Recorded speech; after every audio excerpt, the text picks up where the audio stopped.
I'm being joined by Harsh Shringla, someone who knows Donald Trump well. Mr. Shringla, thank you very much for your time. Is India better prepared to deal with Trump 2.0? He can be a bit unpredictable. Well, we've dealt with him in Trump 1.0 very extensively. You'll recall that, there was the Howdy Modi event in Houston, in which 50,000 Indian Americans attended a joint rally by Prime Minister Modi and President Trump. And there was a very good rapport, one-to-one rapport that we observed between the Prime Minister and the President. Subsequently, Trump came to India, and we had Namaste Trump in Ahmedabad, attended by 100,000 of our citizens. And I think that was a memorable event for Trump. So there is a good connect. There is a good understanding of what a Trump presidency means. And I think in some senses, we've also had a certain amount of experience in dealing with a somewhat unpredictable Trump 1.0. And as you go to 2.0, I think it will continue to be unpredictable. But the difference is that this will be a far more powerful presidency. He has a full mandate behind him. I think the entire world is coming around to his way of doing things, whether it's in the Middle East or Ukraine or anywhere in Europe. So from that perspective, I think when he means business, countries do come around. So it's a different ballgame this time. And we have to, I think, engage very, very closely with the Trump administration, with Trump 2.0. The good thing is that there are many members of his administration that are very positively disposed towards us. There are many of those who are in his team that are familiar with India. And I think we have good friends, both in the White House and in the Trump 2.0 administration. As he begins his presidency, he's already said that there will be some 100 executive orders that will, quote unquote, leave everyone's head spinning. Do you see any impact on India with these executive orders, which will include tariff, which will include immigration as well? So once the euphoria of the grand inauguration sort of settles down, I think Trump is going to get immediately down to business. He's going to issue a number of executive orders or executive actions.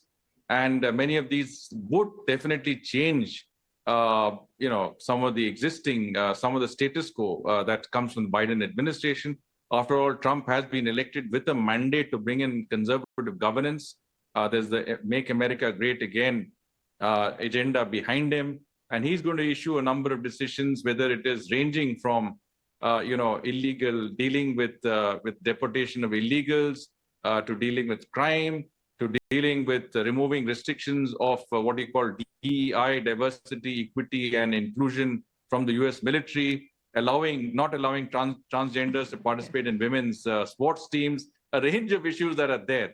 But I think these are mainly domestic issues, increasing oil and gas production, AI programs, etc. These are domestic, I would say this is a domestic agenda. He's going to focus on the domestic side of things and the economy first before anything else. So we will see a lot of that as we go along in the first couple of days. But sir, also on the agenda is a visit to China. He said it in the first 100 days, a visit to China, a visit to India as well, as early as in April. But we've seen Mr. Trump go from China being enemy number one to more tariffs on China to making that phone call to Xi Jinping. How does India view this changing dynamic? Unpredictability and flip-flops are a part of Trump's personality. I think you have to take into account the fact that, he says many things, that have different meanings at the same time. But what is important is that his administration believes that China has become a very, China's attitudes in terms of its hegemonistic attitudes do threaten the United States in many senses. It is important to work to contain China. Many of his top advisors feel the same way. And I think from that perspective, the larger picture is to ensure that there is a more level playing field for American businesses, industry. Getting manufacturing back to the United States is a priority for Donald Trump, and he will work on those lines. So whether it means imposing 60% tariffs. I think he's talked about 60% tariffs, additional tariffs, because there's already 25% additional tariffs in his first administration on Chinese imports into the United States, or whether it is a more restrictive trade regime, especially when it comes to sensitive items that impinge on US security. This is something that we have to see as we go along. Clearly, there are competing interests, because he spoke to Xi Jinping and described him as a good friend. He said we can do business together. There is a way that we can work this out. So Trump's policy is always to use bluster and whatever leverage he has to get his protagonists to come around to his point of view. So I think one way or the other, he'll get the Chinese down to where he would like them, at least in that direction. And as far as we are concerned, I think our trade surplus is nothing compared to the Chinese trade surplus with the United States. They will be the first point of focus in that regard.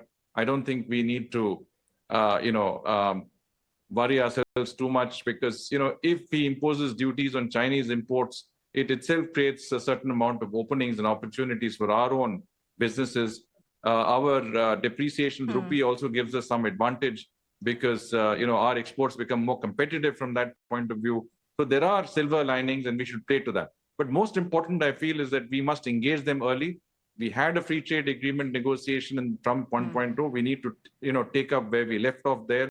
And we need to certainly see how we can preempt any negotiations or discussions that could become harder as we go along.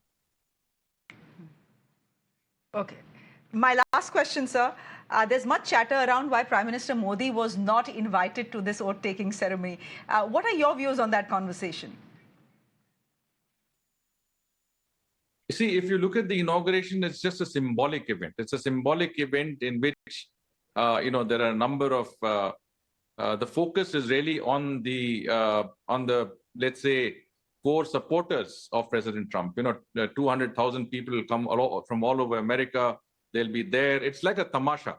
I think what is important in a serious relationship like the one that India and the United States enjoys is that you should have the possibility of an early bilateral visit that will enable Prime Minister Modi and President Trump to sit down and resume their conversation on a one-to-one basis.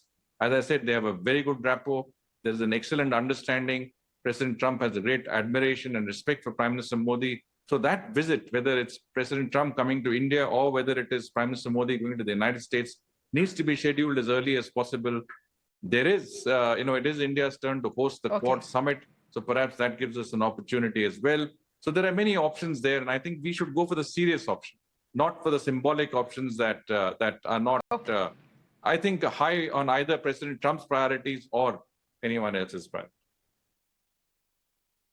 Fair point. That's a very fair point to make, Harsh Shringla. We leave it there for the moment. Thank you very much. Ladies and gentlemen, our coverage of the big oath-taking ceremony starts at 9 p.m. Do stay tuned. It's full coverage from 9 to 11:30 p.m. For the moment, I'm slipping into a quick break on the show. Shreya Dhoundial joining you next.